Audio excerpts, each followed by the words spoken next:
Lecture 3 chapter 2 potential due to electric dipole. अभी अगर हमारे पास एक डाइपोल है एंड उससे किसी एक पॉइंट पे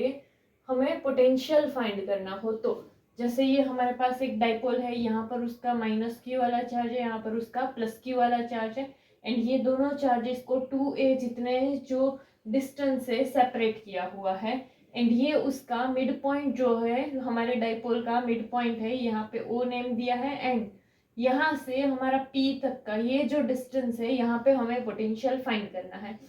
एंड यहाँ पर ये हमारा जो प्लस क्यू वाला चार्ज है वो Q से P जो है उसका डिस्टेंस R1 है, माइनस Q से P का जो डिस्टेंस है वो R2 है एंड ये सेंटर ऑफ डाइपोल से P का जो डिस्टेंस है वो सपोज R है एंड ये अगर उसका ये डाइपोल का मिड पॉइंट हो तो यहाँ पर A वाला डिस्टेंस आएगा एंड यहाँ से इतना भी A वाला डिस्टेंस आएगा। अभी अगर हमें यहाँ पे पोटेंशियल फाइंड करना है तो दोनों चार्जेस की वजह से जो पोटेंशियल होगा वो टोटल पोटेंशियल यहाँ देखने को मिलेगा। मतलब कि जो प्लस क्यू वाला चार्ज है उसकी वजह से ये पी पॉइंट पे कोई पोटेंशियल होगा, माइनस क्यू वाला चार्ज है उसकी वजह से पी पॉइंट पे कोई पोटेंशियल होगा। एंड सुपरपोजिशन प्रिंसिपल के अकॉर्डिंग अगर हम देखें तो क्या ये दोनों पोटेंशियल का जो टोटल सम होगा उसकी वजह से जो रिजल्टेंट पोटेंशियल होगा वो हमें यहाँ वाला पोटेंशियल मिलेगा। तो सपोज कि पहले ये जो हमारा प्लस क्यू वाला चार्ज है उसकी वजह से पी पॉइंट पे जो पोटेंशियल है वो अगर हम देखें तो उसको सपोज हम V1 बोले पोटेंशियल के लिए एंड पोटेंशियल का फॉर्मूला क्या था के क्यू बाय आर, तो ये के क्यू अपॉन आर, बट ये जो डिस्टेंस है वो क्या है R1, इसीलिए यहाँ क्या आ गया R1। अभी ये माइनस क्यू वाला जो चार्ज है उसकी वजह से पी पॉइंट पे अगर हमें पोटेंशियल देखना है तो उसको सपोज हम बोल दे V2। फॉर्मूला क्या था के क्यू बाई आर, तो ये के क्यू, बट ये जो है वो माइनस क्यू है इसीलिए माइनस क्यू एंड आर, यहाँ से हमारा ये जो डिस्टेंस था वो क्या है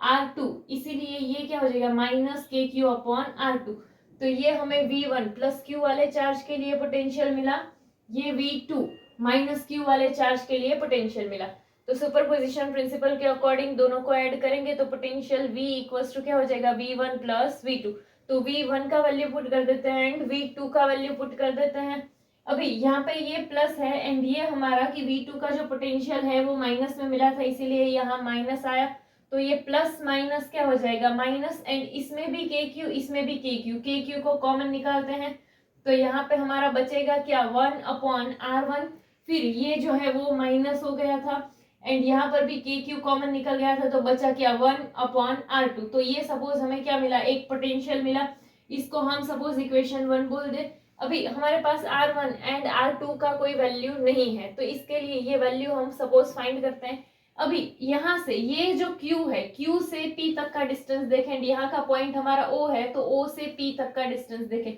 तो इन दोनों में ये OP जितना जो डिस्टेंस है वो बड़ा होगा QP से। तो हम एक काम करते हैं यहाँ से एक ऐसे परपेंडिकुलर ड्रॉ कर देते हैं, तो ये हमारा परपेंडिकुलर जो होगा वो क्या होगा QN, जो कि हमने कहाँ पर OP पे ड्रॉ किया है। तो अभी अगर हम देखें तो यहाँ से कि PN एंड PQ का जो वैल्यू होगा वो क्या होगा सेम होगा, यानी कि हम ऐसा बोल सकते हैं कि ये O से N तक का जो वैल्यू है ON उतना R जो है वो R1 से बड़ा है। तो अगर हमें ON फाइंड करना हो तो हम ऐसा भी बोल सकते हैं कि जो हमारा पूरा OP है उसमें से हम ये PQ वाला जो पॉइंट है उसको माइनस कर दे तो हमें इतना मिल जाएगा। लेकिन यहाँ से ऐसे परपेंडिकुलर है तो यहाँ तक का तो ये दोनों जो है वो सेम होगा, तो हम R में से R1 माइनस कर दे तो हमें ON मिल जाएगा। तो इसीलिए ON इक्वल्स टू क्या हो जाएगा हमारा R माइनस R1। चलो अभी यहाँ पर कि ये हमने परपेंडिकुलर ड्रॉ किया है सपोज एंड ये ट्राइंगल में हमारा ये जो एंगल है वो क्या हो थीटा हो, तो वो अगर थीटा हो तो हमें ON का वैल्यू चाहिए। तो ON क्या है थीटा के पास वाली साइड है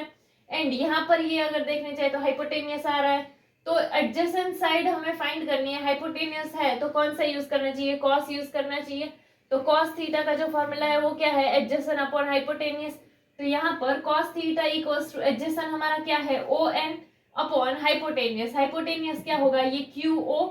चलो तो ये हमारा हाइपोटेनियस एंड एडजेसेंट तो वो कॉस थीटा में आ गया। अभी यहाँ से कि ये OQ हमारा यहाँ है इक्वल टू के इस साइड जाएगा तो ऊपर चला जाएगा तो ON इक्वल्स टू क्या हो जाएगा OQ कॉस थीटा हो जाएगा।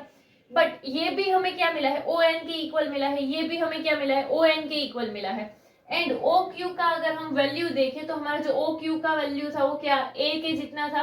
तो इसीलिए इधर ए भी डाल सकते हैं, तो यहाँ क्या हो जाएगा ए कॉस थीटा। चलो तो ओ एन का एक वैल्यू मिला O A cos theta and O N का दूसरा जो वैल्यू मिला वो क्या है आर माइनस आर वन।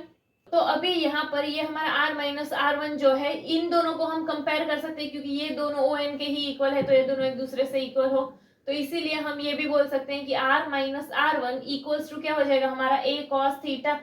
चलो तो अभी हमें अगर हमें आर वन फाइंड करना है तो ये आर को यहाँ से यहाँ भेजते हैं, ये आर इधर प्लस इक्वल टू के इधर जाएगा तो माइनस, तो A cos theta minus R, but ये माइनस में होगा तो सबके साइन चेंज होंगे, ऐसा भी सोच सकते हो। और अगर ऐसा नहीं करना है तो क्या कर सकते हैं कि आर वन यहाँ माइनस इक्वल टू के इधर भेजोगे तो प्लस, ए कॉस थीटा यहाँ प्लस यहाँ आएगा तो माइनस, दोनों में से किसी भी तरीके से कर सकते हो। चलो तो यहाँ पर आर वन जो होगा वो हमारा क्या आ जाएगा R minus A cos theta आ जाएगा। अभी अगर हमें सपोज कि इसमें से आर को कॉमन निकालना है क्योंकि हमें जो इक्वेशन चाहिए वो आर के फॉर्म में चाहिए, तो इसीलिए अगर आर को कॉमन निकाले तो इसमें तो आर है पर इसमें नहीं है, तो इसमें अगर हमें आर लाना है तो इसके डिनोमिनेटर में कुछ नहीं हुआ तो क्या होगा वन होगा। हम एक काम करते हैं इसको ऊपर और नीचे क्या करते हैं आर से मल्टीप्लाई कर देते हैं, तो ये क्या हो जाएगा A R cos theta upon में आर, तो इसमें भी आर होगा एंड इसमें भी आर होगा। फिर हम इसमें से आर को कॉमन निकालते हैं, अभी यहाँ से हमारा आर जो है वो तो ये कॉमन में चला गया तो बचा क्या वन। चलो फिर माइनस का माइनस, अभी इसमें हमने आर से मल्टीप्लाई किया था तो वो ए आर कॉस थीटा हो गया था, बट अगर ये आर हमारा कॉमन में जाता है तो बचेगा क्या ए कॉस थीटा, एंड यहाँ पर जो डिनोमिनेटर में मल्टीप्लाई किया था वो वाला तो आर होगा ही, इसीलिए यहाँ क्या आ जाएगा ए बाई आर कॉस थीटा। अभी अगर हम इस पूरे का स्क्वायर करें, स्क्वायर इसलिए कर रहे हैं ताकि ये हमारा आइडेंटिटी से मैच हो तो हम इसको एक्सपांड कर सके, तो यहाँ पर अगर पूरे का स्क्वायर करें तो क्या हो जाएगा आर वन का स्क्वायर इक्वल्स टू ये वाले आर का स्क्वायर एंड इस पूरे का स्क्वायर। अभी इस पूरे का अगर स्क्वायर होता है तो हमारा क्या होगा A minus B whole square वाली आइडेंटिटी यूज कर सकते हैं, A minus B whole square यानी क्या हो जाएगा A square minus two A B plus B square. चलो तो यहाँ पर ए स्क्वायर यानी वन का square minus two A B यानी टू एंड ए यानी वन, तो वन का तो मल्टीप्लाई तो वो वैसा का वैसा होगा इसलिए नहीं लिखा। फिर b, तो वो b जो है वो हमारा क्या है a upon R cos theta, तो इसलिए यहाँ पर a upon R cos theta आ गया प्लस बी स्क्वायर, तो क्या हो जाएगा a square upon R square cos square theta.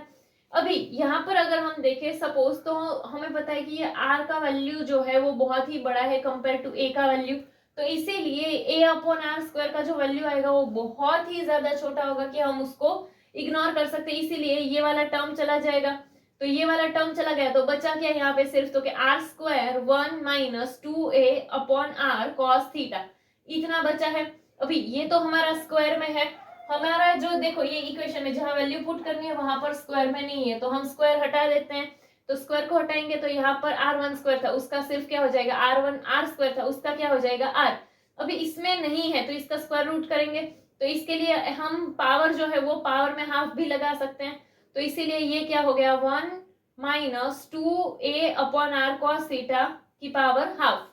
अभी बट हमें तो साथ में ये किस में लाना है वन अपॉन आर वन लाना है, ये हमें क्या मिला है आर वन ही मिला है, तो वन अपॉन आर वन लाने के लिए सपोज कि ये पूरा जो है हम इधर रेसिप्रोकल कर देते हैं, ये आर वन है तो इसका करेंगे तो क्या हो जाएगा वन अपॉन आर वन, ये आर है तो ये भी क्या हो जाएगा वन अपॉन आर। अभी ये वाला अगर हम देखेंगे तो ये जो हमारा है ये क्या हो जाएगा, ये हमारा ऐसा होगा कि one upon one minus A upon R cos theta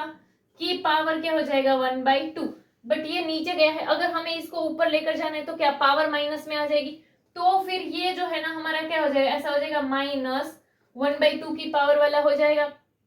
अभी पावर माइनस में नहीं हो सकते एंड इसको अगर हम एक्सपांड करते हैं तो ये जो है वो उस टाइम पे ऐसे ही रहेगा, फाइनल कैलकुलेशन में बोल रही हूँ पूरा एक्सपेंशन नहीं कर रही हूँ, ये ऐसे का ऐसा रहेगा एंड ये वाली पावर है वो आगे आई होगी तो ये माइनस एंड ये माइनस वन बाई टू, फिर यहाँ पर हमारा जो था वो क्या था टू ए कॉस थीटा, तो ये two A cos theta, two two cut हो जाएगा माइनस माइनस प्लस, तो इसीलिए वो क्या हो गया हमारा one plus A upon R cos theta. चलो तो इस तरह से ये हमें वन अपॉन आर वन का वैल्यू मिल गया। चलो वैसे ही अगर हमें आर टू का वैल्यू फाइंड करना है, जैसे यहाँ पर वन अपॉन आर वन है, अभी आर टू भी है, तो आर टू का वैल्यू फाइंड करें तो आर टू हमारा यहाँ पर है, तो उसके लिए यहाँ से एक और ऐसे परपेंडिकुलर ड्रॉ करते हैं, तो वो परपेंडिकुलर कौन सा है हमारा ओ एम है, तो इसीलिए यहाँ पर क्या आ जाएगा, ओ एम हमने ड्रॉ किया है एंड वो किस पे किया है, माइनस क्यू एंड पी पे किया है। एंड हमारा ये जो ट्राइंगल आया है माइनस क्यू ओ एम, तो उसमें ये एंगल जो है हमारा वो क्या है, थीटा है। चलो तो अभी इन दोनों में ये r है एंड r2 है, दोनों में बड़ा कौन होगा, अभी देखो तो यहाँ पर ये परपेंडिकुलर से ड्रॉ किया है तो ये इतना एक्स्ट्रा आ रहा है, बड़ा कौन है, r2 है। तो अगर हमें ये माइनस क्यू एम वाला फाइंड करना है तो हम क्या कर सकते हैं, r2 माइनस r करेंगे तो इतना पार्ट मिल जाएगा। लाइक इतने में से अगर हम इतना निकाल दे तो इतना मिलेगा, क्योंकि ये r जो है ना वो यहाँ से इतने तक का वैल्यू होगा। तो इसीलिए हम ऐसा भी बोल सकते हैं कि minus Q M equals to क्या हो जाएगा, r2 माइनस आर। चलो तो इसीलिए ये हमारा क्या हो गया, minus Q M equals to r2 minus R. चलो अभी अगर हम दूसरा देखें तो यहाँ पर थीटा है एंड माइनस क्यू एम चाहिए तो उसका पास वाला साइड है, यानी कि एडजेसेंट साइड है, एंड ये उसका क्या है, हाइपोटेनियस है, तो कॉस ले सकते हैं। तो कॉस थीटा इक्वल्स टू क्या आता है हमारा, एडजेसेंट अपॉन हाइपोटेनियस। तो एडजेसेंट यहाँ पर हमारा क्या था, minus Q M, and hypotenuse यहाँ से ये क्या है, ओ माइनस क्यू।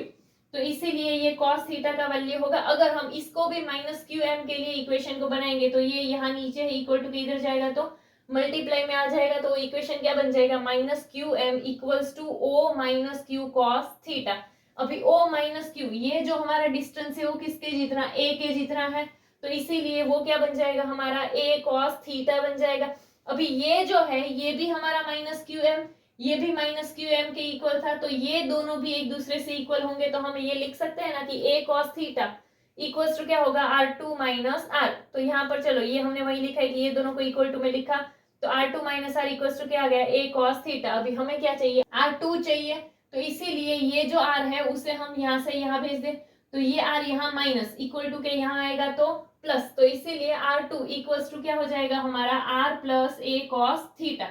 चलो तो अभी इसमें से भी हमें r को कॉमन निकालना है, तो जैसा इसमें किया वैसा सेम करेंगे कि क्या, यहाँ पर a cos थीटा है उसको ऊपर और नीचे क्या करते हैं, r से मल्टीप्लाई करते हैं। देखो नीचे कुछ नहीं होगा तो 1 होगा ये सोच के, तो यहाँ पर भी r एंड यहाँ पर भी r कॉमन निकला, यहाँ से r चला गया तो 1 plus a cos theta, r जो था वो तो कॉमन निकल गया बट नीचे वाला जो r है वो वैसे का वैसा है, तो इसीलिए वो हमारा ऐसा बन जाएगा कि r2 equals to r 1 plus a upon r cos theta. अभी अगर हम इसका स्क्वायर करें तो क्या हो जाएगा, r2 का स्क्वायर, इधर भी ये r है उसका स्क्वायर, एंड ये पूरे ब्रैकेट का भी स्क्वायर आ जाएगा। तो यहाँ देखो ये पूरे ब्रैकेट का स्क्वायर है, तो यहाँ पर भी आइडेंटिटी वाला बन गया कि a plus B whole square. तो a plus B whole square का आइडेंटिटी क्या है हमारा, a स्क्वायर प्लस 2ab प्लस बी स्क्वायर। तो अगर वैल्यू पुट करेंगे तो यहाँ पर हमारा a स्क्वायर यानी ये 1 का स्क्वायर 1 ही रहेगा, 2ab यानी 1 से 2 इंटू 1 तो वो तो 2 ही रहेगा, एंड ये b वाला यानी क्या, a upon R cos theta, तो वो ये आ जाएगा कि 2a upon R cos theta plus B square यानी क्या हो जाएगा, a square upon R square cos square theta आ जाएगा। चलो तो अभी यहाँ पे अगर हम देखें तो हमारा क्या कि ये सेम चीज होगा कि जो r का वैल्यू है वो a के कंपेयर में बहुत बड़ा है, तो इसीलिए हम उसको इग्नोर कर सकते हैं क्योंकि उसका जो फाइनल आंसर रहेगा वो बहुत ही ज्यादा स्मॉल होगा। तो इसमें से भी ये वाला जो लास्ट वाला टर्म है वो चला जाएगा, तो यहाँ पर बचा क्या, सिर्फ R square 1 plus 2a upon R cos theta, ये इतना बचा है। अभी हमारा सिर्फ क्या है, r2 है तो स्क्वायर हटाना पड़ेगा, स्क्वायर हटाने के लिए करेंगे तो क्या हो जाएगा, r2 स्क्वायर का r2, r स्क्वायर का क्या बन जाएगा r। अभी ये पूरा था, इसका स्क्वायर रूट करेंगे तो ये जो है ये स्क्वायर रूट करने की जगह हम क्या कर देते हैं, इधर पावर में हाफ लिख देते हैं। फिर हमें क्या चाहिए था, 1 अपॉन r2 चाहिए था, तो इसीलिए ये 1 अपॉन r2 में लिखेंगे तो क्या कि ये जो पूरा ब्रैकेट है वो भी नीचे ऐसे चला गया होगा कि 1 अपॉन में 1 plus 2a upon R cos theta की पावर 1/2, ये भी नीचे चला गया होगा। तो इसको अगर हम उसके बाद ये रेसिप्रोकल के बाद अगर हम इसको ऊपर लेकर जाते हैं तो पावर क्या हो जाती है, माइनस हो जाती है, तो इसकी पावर क्या हो जाएगी, -1/2 हो जाएगी। तो इसको एक्सपांड करना पड़ेगा, पूरा एक्सपांशन तुम याद नहीं रखोगे चलेगा, पूरी एक्सपांशन जो है वो मत करो, सीधा ये जो है ना ये याद रखो। तो इसको तुम्हें सिर्फ क्या यहाँ पर डालना है, तो ये क्या हो जाएगा 1 प्लस ये जो पावर है वो यहाँ आगे आएगी तो -1/2 2a upon R cos theta, तो ये 2 कट हो जाएगा तो वो क्या हो जाएगा, एंड ये प्लस माइनस माइनस तो 1 minus a upon R cos theta हो जाएगा। तो इसीलिए हमें ये जो मिला 1 अपॉन r2 वो क्या मिला 1 upon r 1 minus a upon R cos theta के जितना मिलेगा। तो यहाँ पे ये जो है हमें 1/r1 का वैल्यू ये मिला एंड 1/r2 का वैल्यू ये मिला। बस सिर्फ याद क्या रखना है कि जिसमें यहाँ पर जो है ना हमारा माइनस आता होगा वो लास्ट में क्या हो जाएगा प्लस, जिसमें हमारा जो प्लस आता है वो लास्ट में क्या हो रहा है माइनस। सिर्फ लाइक ऐसे डायरेक्ट वेरीफाई करने के लिए कि सही किया है या नहीं, उसके लिए इतना तुम चेक कर सकते हो लास्ट में कि जो R1 वाला है उसमें क्या होगा 1 + a/r cos थीटा एंड जो R2 वाला होगा उसमें क्या होगा 1 - a/r cos थीटा। तो ये जो है ये दोनों का हमें वैल्यू मिला है 1/r1 एंड 1/r2। तो अभी इसको जो है हम सपोज बोल दे इक्वेशन 2 एंड ये जो है उसको हम बोल देते हैं इक्वेशन 3। तो ये जो इक्वेशन 2 एंड 3 का जो वैल्यू है उसको हम यूज करते हैं इक्वेशन 1 में। नेक्स्ट अभी लास्ट में हमने 3 इक्वेशन देखे थे, एक इक्वेशन हमारा ये था, एक इक्वेशन ये था एंड एक इक्वेशन ये था। तो अभी यहाँ पे कि 1/r1 एंड 1/r2 ये दोनों का जो वैल्यू है वो हम इस इक्वेशन में पुट कर सकते हैं। तो क्या using value of equation 2 and 3 in equation 1। तो चलो यहाँ पे ये क्या हो जाएगा KQ का KQ, अभी यहाँ पर क्या है 1/r1, तो 1/r1 का वैल्यू ये है जो हम यहाँ पुट कर सकते हैं। तो वो क्या हो जाएगा 1/r ब्रैकेट में 1 + a cos θ/r, then minus का माइनस, अभी यहाँ पर क्या है 1/r2, तो ये 1/r2 का वैल्यू पुट करेंगे तो क्या हो जाएगा 1/r into 1 - a cos θ/r। चलो अभी यहाँ पर ये एक टर्म है ये एक टर्म है, इसमें 1/r इसमें भी 1/r, तो दोनों में से कॉमन निकालेंगे 1/r, तो ये क्या हो जाएगा KQ तो ऑलरेडी था तो इसीलिए KQ/r। चलो तो यहाँ पे ये अभी ये 1/r तो चला गया, तो ब्रैकेट को ओपन कर देंगे तो ये क्या हो जाएगा 1 + a cos θ/r। बट यहाँ पर 1/r चला गया बट माइनस है, तो जब ब्रैकेट ओपन होगा तो साइन अपोजिट आ जाएंगे। तो जैसे ये प्लस है ये माइनस है तो प्लस माइनस माइनस, इसीलिए यहाँ क्या आ जाएगा -1। अभी ये माइनस है ये भी माइनस है, माइनस माइनस प्लस, तो ये क्या हो जाएगा प्लस a cos θ/r। अभी ये 1 प्लस ये 1 माइनस वो चला गया। चलो तो KQ/r का KQ/r, अभी यहाँ पर दोनों का डिनोमिनेटर सेम है एंड तो हमने क्या सीखा है कि डिनोमिनेटर सेम तो न्यूमरेटर का क्या होता है प्लस, डिनोमिनेटर को एक बार लिखते हैं तो इसीलिए r and a cos θ plus a cos θ, तो ये दोनों का प्लस करेंगे तो ये क्या हो जाएगा ऐसे 2 हो जाएगा, तो क्या आ जाएगा 2a cos θ/r। चलो अभी यहाँ पर अगर हम देखें तो ये हमारे पास क्या है 2aq। अभी 2aq हमने अब तक क्या सीखा है कि ये 2aq क्या होता है हमारा p होता है डाइपोल मोमेंट, तो k का k इसकी जगह पर हम क्या डाल देंगे p cos θ/, में अभी यहाँ पर भी r है एंड यहाँ पर भी r है, बट ये दोनों किस में है मल्टीप्लीकेशन में है, तो r इंटू r क्या हो जाएगा r² हो जाएगा। चलो तो ये p कहाँ से आया पता चल गया, ये 2aq था इसीलिए उसकी जगह पर हमने क्या पुट कर दिया p। बट अभी यहाँ पर देखो कि ये हमारे पास बन रहा है p cos θ, तो इसको p cos θ है ना, तो हम इसको वेक्टर के फॉर्म में भी लिख सकते हैं। तो p cos θ को वेक्टर में लिखेंगे तो क्या हो जाएगा वेक्टर p एंड साथ में हमारा यूनिट वेक्टर आ जाएगा, तो हम उसको ऐसे भी लिख सकते हैं। तो ये हमारा क्या हुआ डाइपोल के लिए हमें पोटेंशियल का फॉर्मूला मिला।